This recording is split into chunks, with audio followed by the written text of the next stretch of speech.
हरे कृष्ण. प्रेक्षक हो, आपले गीता जीवनीमध्ये स्वागत आहे. भगवद्गीता जशी आहे तशी, अध्याय 6, श्लोक क्रमांक 36. असंयतात्मना योगो दुष्प्राप इति मे मतिः वशात्मना तु यतता शक्यो वाप्तुमुपायतः. भाषांतर. ज्याचे मन उच्छृंखल आहे त्याला आत्मसाक्षात्कार होणे कठीण आहे, परंतु ज्याचे मन संयमित आहे आणि जो योग्य साधनांद्वारे प्रयत्न करतो त्याला निश्चितच यशाची शाश्वती आहे, असे माझे मत आहे.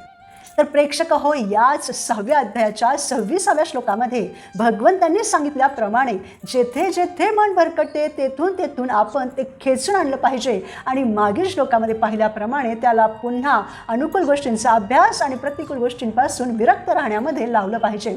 त्यामुळं ते मन हळूहळू नियंत्रणात येतं, असं त्यांचं म्हणजे भगवंतांचं मत आहे. हे या श्लोकामध्ये भगवंत सांगतात. उदाहरणार्थ, जेव्हा आपण गाडी चालवतो तेव्हा गाडीचं स्टिअरिंग आपल्या हातामध्ये असतं, पण जर आपण ते सोडून दिलं तर गाडी डावीकडे उजवीकडे जाण्याची शक्यता टाळता येत नाही, कारण गाडी चालू असते. त्याचप्रमाणे अगदी अनुकूल गोष्टी जसं की हरिनामाचा जप, भजन, कीर्तन इत्यादी भक्तिमय गोष्टी करीत असतानाही आपल्या मनामध्ये अनेक विचार चालू असतात. आपल्याला पुन्हा त्याला नियंत्रित करून पुन्हा भक्तिमय गोष्टींवर केंद्रित करायचं आहे.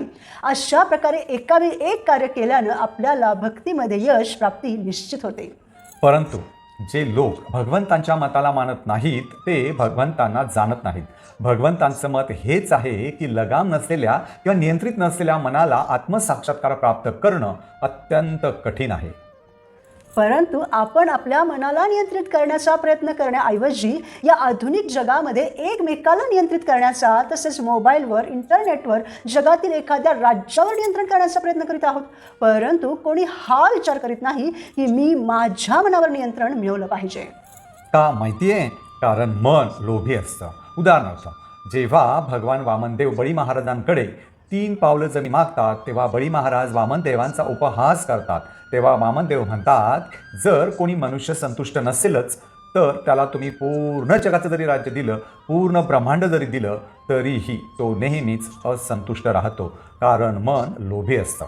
म्हणून जेव्हा आपण मनाला नियंत्रित करतो तेव्हाच आपण संतुष्टी मिळवू शकतो. मन शांत होतं आणि तेव्हाच आपण आत्मसाक्षात्कारामध्ये यश प्राप्त करू शकतो.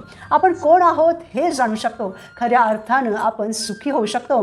त्यानंतर मग या जगातील कोणत्याही गोष्टीशी आपला काहीच संबंध नाही हे समजल्यावर आपण सर्व त्रासांपासून मुक्त होतो. अशा प्रकारे जो इतरांनाही आत्मसाक्षात्काराच्या मार्गावर आणण्यासाठी प्रयत्नशील राहतो तो जीवनामध्ये यशस्वी होतोच. त्यासाठी सर्वात आवश्यक गोष्ट म्हणजे मन नियंत्रित करणं. म्हणूनच तर भगवंतांनी या 6व्या अध्यायामध्ये मनाला कसं नियंत्रित करायचं, मन कोठे बसलेलं असतं, ते कसं आपल्याला नियंत्रित करतं, आपण मनाला नियंत्रित नाही केलं तर त्याचे काय दुष्परिणाम होतात आणि नियंत्रित केलं तर त्याचे काय फायदे होतात आणि बरंच काही सांगितलेलं आहे.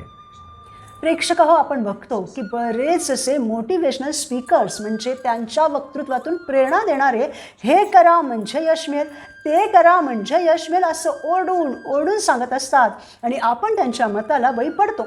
परंतु तेच स्वतः भगवान श्रीकृष्ण, सुप्रीम मोटिवेटर, ज्यांनी हताश झालेल्या अर्जुनाला पुन्हा उत्तेजित करून युद्ध करण्यास भाग पाडलं आणि तो त्या युद्धामध्ये जिंकलाही, तेच श्रीकृष्ण येथे त्यांचं मत व्यक्त करतात की जे मनाला त्यांच्या म्हणजे श्रीकृष्णांच्या सेवेत लावण्यासाठी प्रशिक्षण देऊन नियंत्रित ठेवतात ते निश्चितपणे यशस्वी होतातच. म्हणून आपणही सतत भगवत भक्तीचा अभ्यास करत राहिलं पाहिजे. काही दिवस भक्ती केली आणि नंतर सोडून दिली असं करू नये, तर जीवनभर भक्तीचा अभ्यास करत राहायचा आहे. त्यानं आपली नक्कीच भक्तीमध्ये प्रगती होते आणि आपण जीवनामध्ये यशस्वी होतो. उदाहरणार्थ, एखादा विद्यार्थी डॉक्टर होण्याचं ध्येय ठेवतो. तो काही दिवस मन लावून अभ्यास करतो आणि नंतर अनेक महिने अभ्यासच करत नाही तर त्याला यश मिळणं कठीण आहे. परंतु जो विद्यार्थी दररोज सातत्यानं न चुकता अभ्यास करतो तो हळूहळू ज्ञानात प्रगती करून त्याच्या ध्येयापर्यंत पोहोचतोच. त्याचप्रमाणे भक्तीमध्येही काही दिवस जप, श्रवण, कीर्तन, शास्त्र अभ्यास करून नंतर सोडून देणं योग्य नाही. कधी मन लागेल, कधी लागणारही नाही, कधी उत्साह असेल, कधी नसेलही. तरीही निराश न होता नियमितपणे सातत्यानं भक्तीचा अभ्यास करत राहिल्यास आपलं हृदय शुद्ध होतं, श्रद्धा दृढ होते आणि श्रीकृष्णांवरील प्रेम क्रमाक्रमानं विकसित होतं. थेंबे थेंबे तळे साचे या म्हणीप्रमाणे भक्तीतील सातत्यपूर्ण प्रयत्नच आध्यात्मिक जीवनात यश मिळवून देतात. त्यामुळे गुरूंच्या आदेशानुसार जीवनभर भगवंतांचं नामस्मरण, श्रवण आणि सेवा यांचा अभ्यास चालू ठेवणं हेच खरं आध्यात्मिक प्रगतीचं रहस्य आहे, हे स्वतः श्रीकृष्णांचं मत आहे. परंतु अशा प्रकारे योगाभ्यासाचा अभ्यास करत असताना मनाला मात्र भौतिक सुखभोगाच्या कार्यांमध्ये रत करणं म्हणजे खाली अग्नी पेटवून त्यावर वरून पाणी ओतल्यासारखं आहे. जर आपण खाली लाकडं पेटवून त्यावर खिचडी शिजवण्यासाठी ठेवली, परंतु वरून जर त्या जळणाऱ्या लाकडांवर पाणी ओतलं तर ती खिचडी शिजणार नाही. म्हणून श्रीकृष्णांनी सांगितल्याप्रमाणे वैराग्याचा अभ्यास करण्यासाठी आपण सतत प्रयत्नशील राहिलं पाहिजे. यामध्ये यश द्यायचं नाही द्यायचं ते श्रीकृष्णांचं काम आहे, परंतु प्रयत्न करणं हे आपलं काम आहे. जेव्हा आपण त्यासाठी प्रयत्न करू तेव्हा भौतिक गोष्टींपासून आपलं मन हळूहळू दूर होईल आणि निश्चितपणे आपली आध्यात्मिक प्रगती होत राहील. एखाद्या मनुष्यानं पाण्यावर चालणाऱ्या 2 बोटींवर एक एक पाय ठेवला तर तो कोणत्याही क्षणी पाण्यामध्ये पडू शकतो. त्याचप्रमाणे आपण आध्यात्मिक प्रगतीसाठी प्रयत्नशील असताना पुन्हा भौतिक गोष्टींमध्ये अडकू नये, नाही तर आपण या भौतिक महासागरात पडणार हे निश्चित. म्हणून मनाला नियंत्रित न करता योगाचा अभ्यास करणं म्हणजे केवळ वेळेचा अपव्यय आहे. योगाचा असा देखावा भौतिकदृष्ट्या लाभदायक असू शकेल, परंतु आध्यात्मिक साक्षात्काराच्या दृष्टीनं पाहिल्यास असा योगाभ्यास व्यर्थ आहे. उदाहरणार्थ, जंगली घोड्याला प्रशिक्षण न देताच त्यावर स्वार होण्याचा प्रयत्न केला तर तो स्वाराला इच्छित ठिकाणी नेण्याऐवजी इकडे तिकडे पळवेल. प्रथम त्या घोड्याला नियंत्रित करणं आवश्यक असतं, त्यानंतरच प्रवास यशस्वी होतो. त्याचप्रमाणे मन अत्यंत चंचल आणि अस्थिर आहे. जर मनावर नियंत्रण न ठेवता योगाभ्यास केला तर शरीर योगाभ्यास करत असलं तरी मन विषयभोग, चिंता, इच्छा आणि कल्पनांमध्ये भरकटत राहतं. कलियुगामध्ये आपल्याला विचलित करणाऱ्या अनंत गोष्टी आजूबाजूला असताना दुसरं होणार तरी काय? अशा स्थितीत योगाचा खरा उद्देश साध्य होत नाही. त्यामुळे मनाला व्यावहारिकदृष्ट्या भगवंतांच्या स्मरणात, नामजपात आणि भक्तिमय सेवेमध्ये स्थिर करून त्याला नियंत्रित करणं आवश्यक आहे. अन्यथा योगाभ्यास केवळ बाह्यक्रिया राहून वेळेचा अपव्यय ठरू शकते. भगवंतांच्या नामाचा जप करण्यावर पूर्ण श्रद्धा नसेल आणि त्याची अफाट महती ऐकूनही भौतिक आसक्ती बाळगणं हा नामापराध आहे. उदाहरणार्थ, छिद्र असलेल्या बादलीत आपण कितीही पाणी भरलं तर ते गळून जातं. त्याचप्रमाणे मन विषयभोगांच्या विचारांकडे सतत वाहत असेल तर योगाभ्यासाचं फळ टिकत नाही. किंवा जोरदार वारा असताना दिव्याची ज्योत स्थिर राहत नाही. त्याचप्रमाणे मन चंचल असताना ध्यान किंवा योगामध्ये स्थिरता येणं कठीण आहे. म्हणून मनुष्यानं आपलं मन निरंतर भगवंतांच्या दिव्य प्रेममयी सेवेमध्ये संलग्न केलं पाहिजे. त्यानं मन संयमित होतं. जोपर्यंत मन कृष्ण भावनेमध्ये युक्त होत नाही तोपर्यंत ते स्थिर आणि संयमित होऊ शकत नाही. उदाहरणार्थ, दक्षिण भारतामध्ये एकदा भगवंतांची शोभायात्रा चालू होती.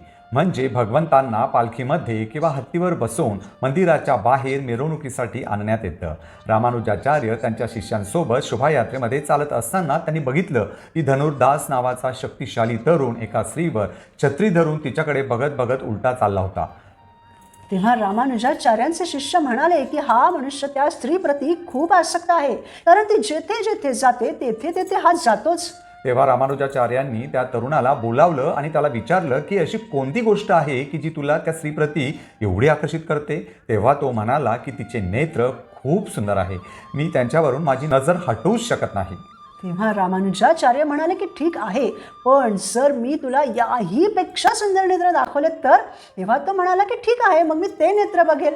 तेव्हा रामानुजाचार्यांनी त्या तरुणाला श्रीरंगम येथील कमललोचन अशा रंगनाथजींचं सुंदर दर्शन घडवलं.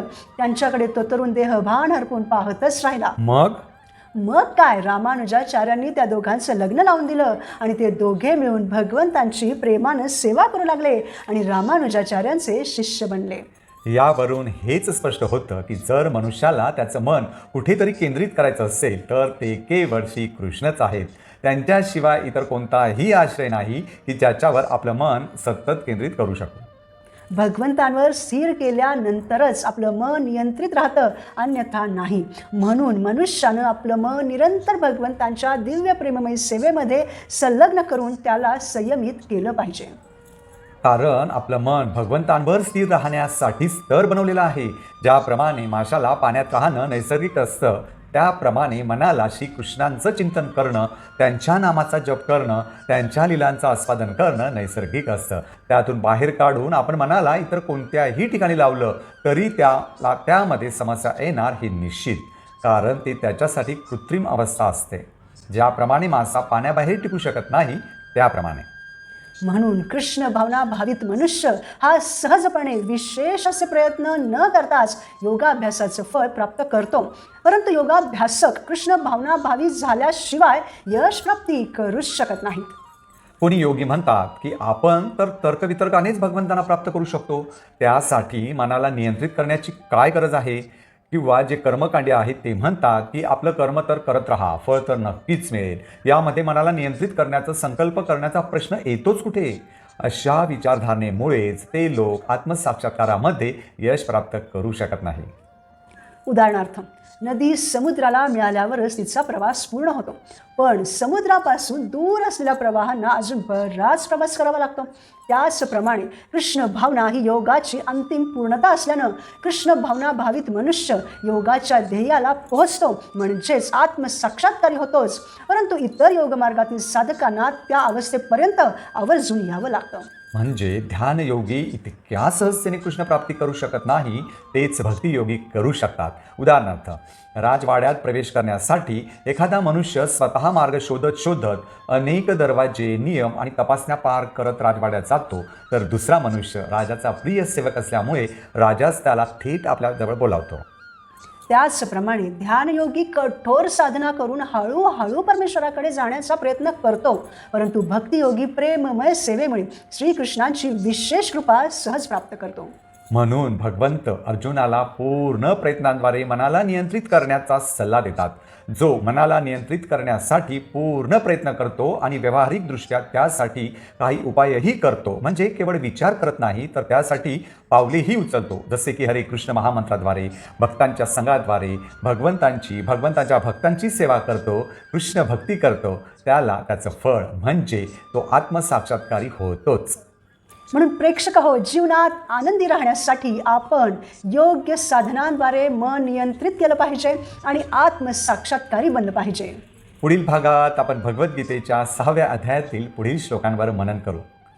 भगवत भक्तीमध्ये सतत प्रयत्नशील राहूयात, शाश्वतरित्या यशस्वी होऊयात. धन्यवाद. हरे कृष्णा.